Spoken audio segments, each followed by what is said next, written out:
O Ryan Murphy e o Ian Brandon estão lançando outra temporada da série antológica Monstros, essa daqui focada na história do Ed Gein, que profanava túmulos e também matava mulheres. E assim, eu até gostei dessa nova temporada, não tanto quanto as anteriores, porque eu acho que as anteriores tinham pontos mais positivos. Essa daqui acaba meio que sendo aquela temporada ok. Apresentou ali a história do Ed Gein, trazendo os fatos de uma maneira boa, mas ela também começou a acrescentar coisas que não eram tão necessárias ao longo do caminho, principalmente no final de temporada, fazendo assim ela ficar abaixo das anteriores. E hoje a gente vai falar sobre essa temporada com spoilers, tá? Eu não vou me desenvolver tanto em algumas coisas desse vídeo, porque eu quero fazer outro vídeo falando sobre a série versus a história real. E esse outro vídeo tá bem legal, o roteiro tá bem extenso, então por isso que eu separei em dois vídeos diferentes. Mas hoje vamos falar com spoilers. Antes, já deixa o like que é importante, se inscreve aqui para próximos conteúdos e me conta nos comentários o que vocês acharam da série, que eu quero muito saber. Então tá, essa temporada de Monstros mostra a trajetória do Ed Gein, conhecido como o açougueiro de Plainfield, um dos assassinos mais infames da história dos Estados Unidos. O Ed acabou crescendo na fazenda da família dele ali, sob o olhar da mãe dele, que era muito sufocante. E essa mãe, que era chamada de Augusta, era extremamente puritana, religiosa e muito obcecada pela ideia de que todas as mulheres eram pecadoras. Essa mulher não batia muito bem tanto quanto o Ed, né? O Ed a gente descobre que é esquizofrênico, mas a mãe dele a gente nunca descobriu o que ela era. Se ela só era meio chata ou se ela tinha probleminha também. Quando a Augusta morre, aí próximo ao começo da temporada, o Ed acaba indo ladeira abaixo, porque ele começa a ficar mais isolado. E ele começa a ter uns hobbies bem esquisitos, como por exemplo, fazer visitas noturnas aos cemitérios, desenterrar cadáveres, matar pessoas e fazer coisas bizarras com o resto das pessoas que ele matou e com os cadáveres que ele tirou dos túmulos. E no meio disso tudo, a série ainda inventa alguns elementos dramáticos, como o relacionamento do Ed com a Adeline. E a série também cria pontes com outros serial killers da época pra trazer aí o impacto do Ed na vida de outros serial killers. Só que assim, isso não acrescenta muito como eu acho que o Ryan Murphy achava que acrescentaria. E assim, segundo a série, o Ed Gein era fascinado pela ocupação nazista da Alemanha e pelas maldades ali dos campos de concentração. Principalmente quando a Adeline apresentou aquela HQ pra ele, onde ele conheceu a Aisley, que era uma nazista ali, que ele ficou fascinado por ela e pelas obras que ela fazia, que eram móveis feitos de pele humana de judeus. E a série traz muito desse nazismo pra história, assim como coloca também uma transexual pra tentar explicar o porquê o Ed gostava de mulheres e o porquê ele queria meio que se vestir de mulher. Então, a série pega tantas coisas, mas ao mesmo tempo não se aprofunda em nenhuma delas e só vai jogando. Todas as explicações aqui pelas loucuras que a gente vê são dadas pela esquizofrenia do Ed. Então, vamos colocar várias coisas e no final das contas a esquizofrenia dele é a culpada. Foi basicamente isso que eles foram fazer. E assim, a série tem um grande chamariz que é o Charlie Hunnam, que tá entregando uma performance ótima, como já era esperado. E ele mergulha de cabeça pra viver ali o Ed. Ele realmente embarca nas bizarrices desse personagem, desde vestir lingerie feminina, até usar pele humana, até dançar ali como se ele estivesse num cabaré, ou até mesmo ficar contracenando com a mãe morta dele, que o Ed basicamente retira ela do túmulo e fica ali com ela dentro da casa, com aquele fedor de corpo decomposto, vivendo um dia de cada vez com aquele corpo. Então assim, é esquisito. E o Charlie consegue transmitir toda essa estranheza. E ao mesmo tempo ele também consegue entregar uma certa ingenuidade pra esse personagem, porque ele fala com aquela voz mansa, ele tem aquele jeitinho mais tranquilo. Então o Ed realmente era uma caixinha de surpresa. Ninguém esperava que ele fosse tão doido quanto ele é. Nem ele mesmo esperava que ele fosse tão doido quanto ele é, porque por ele ser esquizofrênico, as coisas aconteciam e ele meio que abstraía. Então, de certa forma, a série trabalha a esquizofrenia de uma maneira interessante. Se não fosse os exageros colocados aqui e ali, e também a quantidade de episódios que foi demais por uma história que não era tão necessária, 8 episódios, a série teria sido perfeita. E eu até acho doido que eu tava lendo alguns tweets, né, ao longo da tarde, enquanto eu tava assistindo, e as pessoas estavam sexualizando o Ed Gein vivido pelo Charlie. E eu falei, gente, não passou nem um dia, vocês já estão sexualizando? Eu já esperava que isso fosse acontecer, porque aconteceu nas outras temporadas, mas não esperava que fosse tão rápido. Tipo assim, imagina sexualizar um cara que tava fudendo um cadáver num dos episódios. Não é normal, gente, não é normal. Mas continuando, né, vamos falar da Laurie Metcalf, que interpreta aqui a Augusta. Pra mim, ela é impecável vivendo essa mãe aí do Ed, ela consegue ser irritante na medida certa. Só que a série comete um erro muito grande, que é basicamente tirar ela da série logo no episódio inicial. E a gente começa só a ouvir a voz dela quando o Ed tem ali os devaneios dele, ou quando ele menciona ela por algum motivo. Mas assim, a relação de mãe e filha entre esses dois era algo tão crucial pra essa série funcionar tão bem. E eles realmente deixam essa relação mais pro começo. E depois a gente vê o quanto essa mãe tóxica dele impactou em quem ele é e o quanto ele era dependente emocional dela. Então, por mais que a série tenha ressoado, né, a conexão dos dois ao longo dos episódios, faltou realmente a gente ver mais essa conexão. Eu até acho que poderiam ter colocado os flashbacks, né, do Ed com a mãe dele pra fortalecer ainda mais o vínculo dos dois, já que também o Ryan Murphy coloca umas coisas super imaginárias por conta da esquizofrenia do Ed. Eles podiam ter estendido algumas cenas, porque existem cenas onde o Ed e a mãe dele conversam enquanto ela já tá morta, mas essas cenas nunca acrescentam tanto na relação. Eu acho que o flashback acrescentaria mais, porque a gente sabe que a relação ação em si nessas cenas não existe. É mais algo que o Ed tá criando na cabeça dele. Eu queria ver mais da relação de como era realmente, sem a perspectiva do próprio Ed, mas da perspectiva geral. E além desses dois, a gente também tem que falar da Susana Sun, que interpreta a Adeline aqui. Ela vive uma jovem que disse ter ali um relacionamento com o Ed, mas a gente descobre um pouco depois que ela deu uma aumentada na história. E essa série acaba romantizando toda a conexão que eles têm. Tanto que a gente vê ela aqui na série como um par amoroso do Ed. Uma presença quase que constante na vida dele, que meio que move a vida dele e faz ele fazer muitas coisas. Então assim,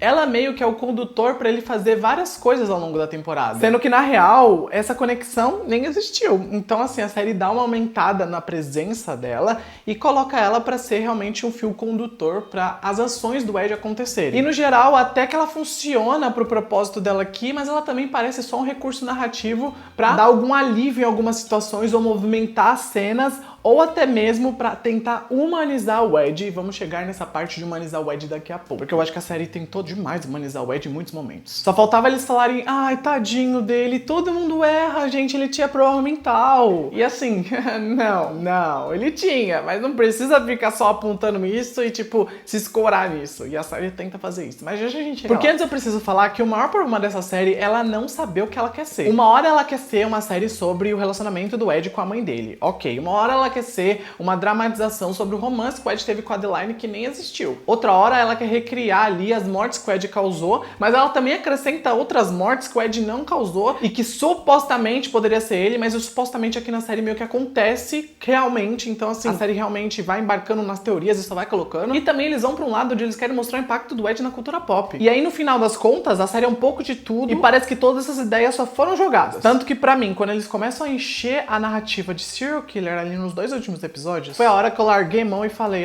só vou assistir o final, Porque, parecia que acabava no sexto, e aí continuou no 7, no 8, tanto que eu pensei, o que vão elaborar nesses dois últimos episódios? Eu até acho que tá tudo bem você fazer um pouquinho de tudo, você dramatizar uma situação ou outra, porque séries precisam disso pra caminhar. Mas essa série não tinha uma história linear. Toda hora tava acontecendo uma coisa que ia pra outra coisa completamente diferente. Eles amontoavam a temporada de personagens. Personagens esses que às vezes nem tinham conexão direta com o Ed, mas na série tinha. E aí tudo isso pode ser justificado como ele era esquizofrênico, ele tava pensando em tudo isso. Só que assim, quando as pessoas estão assistindo, não existe essa explicação implícita. Então muitos assinantes da Netflix provavelmente vão acabar acreditando na versão da série. Então é complicado isso. Porque muitas coisas foram baseadas em achismos, teorias e suposições. Como por exemplo, a Christine Jorgensen, a primeira mulher trans a ganhar notoriedade nos Estados Unidos, ela ganha um papel aqui na série. E a gente pode ver que o Ed ficou meio intrigado com ela aqui na perspectiva da série, e até pode ter ficado intrigado com ela na época. Mas aqui, em específico, eles usam ela como um delírio da cabeça dele, pros dois conversarem e interagirem,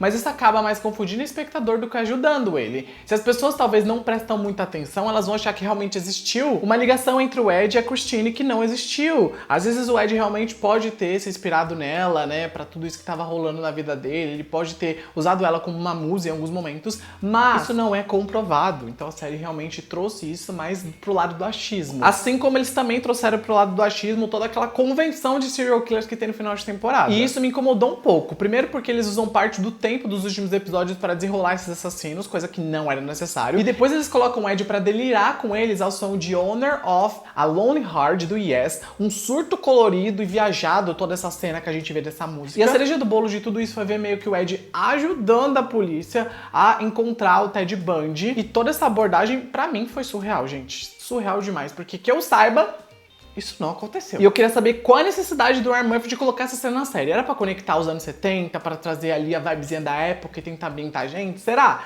Não sei. Não sei realmente de onde ele tirou isso, porque ele já tinha jogado o Ed dentro de um manicômio. Ele tava lá, passando os últimos dias da vida dele lá. Pronto, acabou. Podiam ter colocado a morte dele, sei lá, no futuro. Mas não, eles começaram a jogar um monte de serial killer que se conectou a outro, recebeu carta de outro e pá.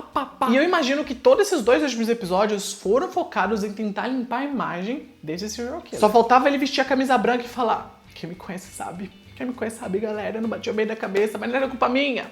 Porque assim, nossa, todo esse último episódio foi isso. E não podemos esquecer que também ao longo dos episódios iniciais a série quis mostrar como o Ed influenciou na cultura pop que a gente tem ultimamente. Aí eles colocaram cena do Hitchcock desenvolvendo o Norman Bates pra psicose, do Leatherface sendo assustador ali no filme O Massacre da Serra Elétrica. E tudo isso pra mim foi uma grande exceção de linguiça que não acrescentou na história do Ed. Só aumentou realmente essa história pra um lado que não era necessário. Então as pessoas vão achar que tudo isso aconteceu e não rolou. E assim, o que era pra ser 6 episódios, 5 episódios, se tornaram 8, desnecessariamente. E como se já não bastasse, eles colocaram aquela cena imaginária, ilusória do Ed no céu, ou sei lá, no paraíso, no céu, não sei se ele vai pro céu, mas no paraíso com a mãe dele. Tipo assim, um cara que matou gente, transou com cadáver, desenterrou cadáver e fez trocentas mil coisas ali horríveis, tá tendo um final poético. Não é necessário? Não era necessário, mas tudo bem. Mas tirando isso, a série não economiza em cenas chocantes e eu gosto disso, eu gosto que o choque era realmente real. Não tão forte quanto eu acho que aconteceu na primeira temporada do Dahmer, mas ainda assim, eles entregaram cenas marcantes, como a cena da enfermeira sendo morta por uma serra elétrica no banheiro ali do manicômio, que foi uma ilusão da cabeça do Ed, né, pra mostrar o quão doido ele era, mas ao mesmo tempo foi uma cena muito impactante. Ou até mesmo do corpo da Bernice, que pra mim foi a melhor cena que a gente viu aqui, que era a dona da loja de ferragem que foi assassinada ali com um tiro na cara pelo Ed, e o corpo dela foi cortado ao meio, pendurado no celeiro, e o filho dela vendo o corpo dela pendurado ali no celeiro, foi terrível, sabe? E aliás, esse filho tem todo aquele sexto episódio focado em desenvolver a perspectiva dele de toda essa situação. A própria cidade também entra meio que em critério, né, nesse episódio, pra mostrar como que foi a reação de todos eles. Eu gostei do sexto episódio, achei um episódio diferente dos outros, eu acho que ele acrescentou positivamente. Mas, por exemplo, eu gostei mais do episódio de Dahmer lá na primeira temporada, onde a gente viu a perspectiva das vítimas do que em si a gente viu a do assassino, e aqui não aconteceu muito isso. A vítima ficou meio que segundo plano. Acho que Dahmer até trabalhou melhor as vítimas do que essa terceira temporada. Mas assim, no geral, Monstros, a história de Ed Gein teve boas atuações, uma coisa muito positiva. Também foi uma temporada visualmente bonita, já que a fotografia sempre destacava a cor verde, e essa cor destacava o olhar doentio do Ed, reforçava a obsessão dele por tudo, que era uma cor que trazia meio que uma podridão, né, de dentro dele. Então isso foi um ponto que eu realmente acabei notando ao longo da temporada. Mas mesmo que essa temporada tenha pontos positivos, ela dá uma escorregada inventando coisas que não deveriam, exagerando em outras coisas, e deixando essa história maior do que ela realmente é, e não era necessário. Não precisava colocar o Ed encontrando o serial killer, não precisava trazer tantos episódios pra mostrar o impacto dele na cultura pop, um episódio só daria pra isso, e não precisava ter dado um final emocionante pra ele. Puta merda, eu li comentários das pessoas falando, ai, eu até fiquei um pouquinho com dó dele. Gente, assim, você pode ficar com pena, eu acho que pena tudo bem, mas dó é complicado. Eu gostei da temporada, não é tão boa quanto a primeira, nem tão divertida quanto a segunda, mas é uma temporada interessante. Espero a da Lizzie Borden, que vai ser a 4ª temporada. E também não esqueça de voltar aqui depois pra conferir o vídeo da História Real versus a série da Netflix, porque eu tenho muita coisa pra falar. Se eu falei já bastante aqui, no próximo tem mais coisa ainda. Mas me conta o que vocês acharam da série, gostaram ou não gostaram, coloca tudo nos comentários, clica no like, me segue com mais conteúdos, eu fico por aqui. Beijo, tchau.